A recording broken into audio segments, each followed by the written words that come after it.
भी। नमस्कार दोस्तों, एक बार मैं फिर से आपके सामने एक नई वीडियो लेकर। आज का जो हमारा स्ट्रक्चर है वो इज एम आर का है। वैसे तो आप जानते होंगे कि इज एम आर का रूल बड़ा ही आसान रूल होता है, होप आपको सबको पहले से आता भी होगा। लेकिन जिन्हें नहीं आता है वो वीडियो जरूर देखें और जिन्हें आता है वो भी देखें, क्योंकि मैं कुछ ऐसा बताने वाला हूं जो मैं प्रॉमिस करता हूं आपको नहीं पता होगा। खैर आगे देखते हैं। सबसे पहले क्या बताने जा रहे हैं हम। बचपन में जब हमने इज एम आर का रूल सीखा तो हमने उसको कुछ इस प्रकार से सीखा कि जिस हिंदी वाक्य के अंत में है, हूं, है, आए, यहां पे हम इज एम आर लगाएंगे। लेकिन अगर मैं आपसे कहूं प्रेजेंट के जितने भी रूल होते हैं उन सभी के अंत में ये आता है। मैं पढ़ाता हूं तो क्या आप यहां पे इज एम आर लगाएंगे? आई एम प्ले, गलत हो जाएगा। इसके अलावा मैं खेल चुका हूं, आई हैव प्लेड होती है उसकी इंग्लिश। तुम हर जगह इज एम आर नहीं लगा सकते, लेकिन प्रेजेंट की जितनी भी हिंदी होती है उन सभी के अंत में है, हूं तो आता है। तो ये तो कोई तरीका हुआ नहीं इसे समझने का। तरीका क्या है? तरीका ये है कि जब भी आप किसी इंसान की विशेषता बताएं वो क्या है। जैसे मैं एक शिक्षक हूं, आप एक बालक हैं, वो मेरी बहन है, आप मेरे भाई हैं, वो मेरा दोस्त है। किसी इंसान की पहचान ही बता सकते हैं कि ये मेरा भाई है, इसकी पहचान है। मैं आपका शिक्षक हूं, ये मेरी पहचान है। आप मेरे विद्यार्थी हैं, ये आपकी पहचान है। तो विशेषता या पहचान बताने के लिए हम इज एम आर का इस्तेमाल कर सकते हैं। इसके अलावा आपको ध्यान ये रखना है कि normal is am are sentences में वर्ब का इस्तेमाल नहीं होता है, यानी इसमें कोई भी क्रिया नहीं आती है। आप पूछेंगे क्रिया क्या होती है? क्रिया का मतलब काम, जैसे कि खाना, मारना, पीटना, चलना। जिस हिंदी वाक्य के अंत में आ जाए ना, वो होता है वर्ब। आप कभी भी ट्राई कीजिएगा, हमेशा वर्ब की हिंदी में ना जरूर आता है। बोलना, पढ़ाना, समझना, ट्राई कीजिए घर पे। तो अब हम बात करते हैं आगे कुछ एग्जाम्पल। रूल्स स्ट्रक्चर क्या कहता है इसका कि सबसे पहले हम सब्जेक्ट लगाते हैं। सब्जेक्ट का मतलब कर्ता, कर्ता मतलब काम करने वाला व्यक्ति। यहां तो लेकिन काम ही नहीं है, तो यहां पे जिसके बारे में बात हो रही है उसकी बात होगी। इसके बाद helping verb, is am are, उसके बाद ऑब्जेक्ट। मैं एक शिक्षक हूं, मैं मतलब आई। अब आई के साथ क्या लगाएंगे? तो आई के साथ हमें इस्तेमाल करना है एम का। यू, वी, दे और प्लूरल नंबर के साथ इस्तेमाल करना है हमें आर का। ही, शी, इट नाम और सिंगुलर के साथ हमें इस्तेमाल करना है इज का। तो मैं एक शिक्षक हूं, आई एम अ टीचर। आप मेरे विद्यार्थी हैं, यू आर माई स्टूडेंट्स। वे लोग किसान हैं, ये उनकी विशेषता है, उनकी पहचान है और इसमें कोई काम भी नहीं हो रहा है, तो वो लोग किसान हैं। They are farmers. तो आई होप आपको इतना समझ में आया होगा, ये आपको पहले से आता भी होगा। नेगेटिव में जैसा कि मैंने तो पिछले वीडियो में बताया था, हेल्पिंग वर्ब है तो नेगेटिव में नॉट तीसरे नंबर पे आ जाएगा। तुम मेरे दोस्त नहीं हो, you are not my friends. यानी इस हेल्पिंग वर्ब के बाद हम नॉट का इस्तेमाल करेंगे और नेगेटिव रूल ऐसे ही बन जाएगा। अब वो देखते हैं जो हमें नहीं सिखाया गया या हमने नहीं सीखा। हम इज एम आर के साथ हम देयर का इस्तेमाल करते हैं। तो देयर के साथ कभी इज भी आ सकता है और कभी आर भी आ सकता है। फिर आप सोचेंगे कि भैया देयर के साथ इज और आर आता तो है, लेकिन हमें पता नहीं है कि ये कब आता है। तो मैं आपको बताना चाहता हूं, इसके लिए एक बेसिक रूल छोटा सा, जैसा कि मैंने बताया आपको आसान तरीके से इंग्लिश सीखेंगे आप, तो आपको बस इतना ध्यान रखना है, जब भी कोई भी चीज किसी चीज के अंदर हो, जब भी कोई भी चीज किसी चीज के अंदर हो, तब हम वहां देयर का इस्तेमाल लगा सकते हैं।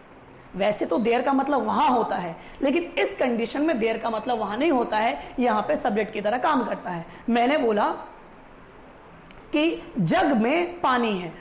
मैंने क्या बोला? जग में पानी है। तो पानी कहां है? जग में। तो कोई चीज किसी चीज के अंदर है। सीमापुरी में बहुत सारे लोग हैं, तो लोग कहां हैं? सीमापुरी में।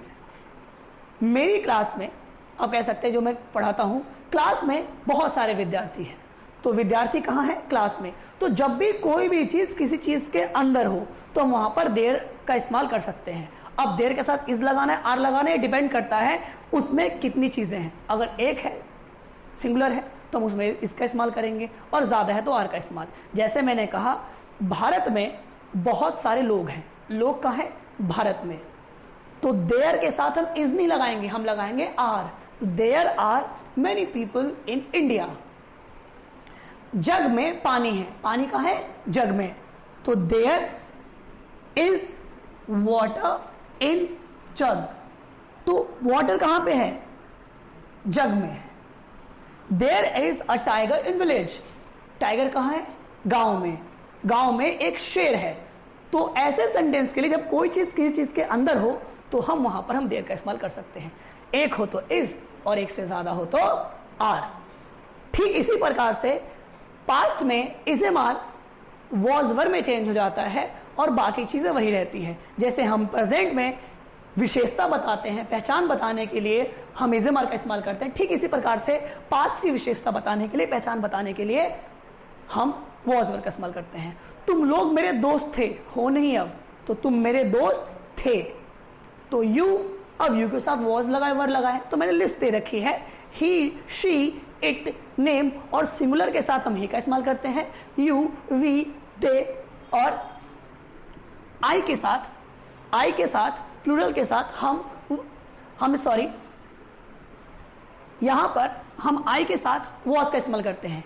आई हमेशा पास्ट में सिंगुलर काउंट किया जाता है और आई प्रेजेंट में प्लूरल काउंट किया जाता है। तो आई के साथ, ही के साथ, शी के साथ, इट के साथ, नेम के साथ, सिंगुलर के साथ हम वॉज का इस्तेमाल करेंगे और यू, वी, दे और प्लूरल नंबर के साथ हम वर का इस्तेमाल करेंगे। तो तुम लोग मेरे दोस्त थे, तुम मतलब यू, यू के साथ वर, ये वर है। कुछ लोग इसको वेयर पढ़ते हैं, प्रोनाउंसिएशन इसकी वर होती है, वेयर नहीं होती है। जैसे आपने सुना है ना वरमाला, तो माला वर, तो वरमाला में से माला हटाइए फिर क्या बचेगा? वर। तो इसका सही प्रोनाउंसिएशन वर होता है, ना कि वेयर। तो तुम लोग मेरे दोस्त थे, यू वर माई फ्रेंड्स, वो मेरा भाई था। ही वॉज माई ब्रदर, वे लोग किसान थे। दे वर फार्मर्स, अब वो शिक्षक है। नाउ दे आर माई, और you can say they are teachers. तो हम प्रेजेंट में इज एम आर, पास्ट में वॉज वर। ठीक इसी जैसे हमने देयर का इस्तेमाल इज और आर के साथ किया, उसी कंडीशन में हम देयर का इस्तेमाल वॉज और वर में भी करते हैं। आपने जब कोई कहानी पढ़ी होगी उसमें एक बार लिखा रहता है कि there was a king in the village, गांव में एक राजा था। राजा कहाँ था? गांव में। तो जब कुछ चीज या कोई इंसान कहीं पे हो, किस चीज के अंदर हो, तो हम देयर का इस्तेमाल कर सकते हैं। तो देयर वॉज अ किंग, एक राजा था, इन विलेज, गांव में। और इसी प्रकार से देयर के साथ वर का इस्तेमाल भी कर सकते हैं।